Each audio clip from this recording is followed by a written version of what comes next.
მე ვენაცვალე ყველა ქრისტიანს, ვისაც რომ სუფთა წრფელი გული აქვს, ვინც ქართველობის ფასი იცის და ვისაც რომ ქრისტეს რწმენით უვლია.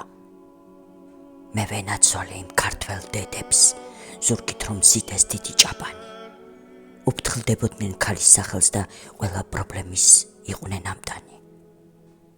მე ვენაცვალე ყველა იმ ქართველს, სანთელს რომ ანთებს სალოცავებში, ლოცულობს გულით თავის ერისთვის და ქრისტეს სისხლი უთუხს ძარღვებში.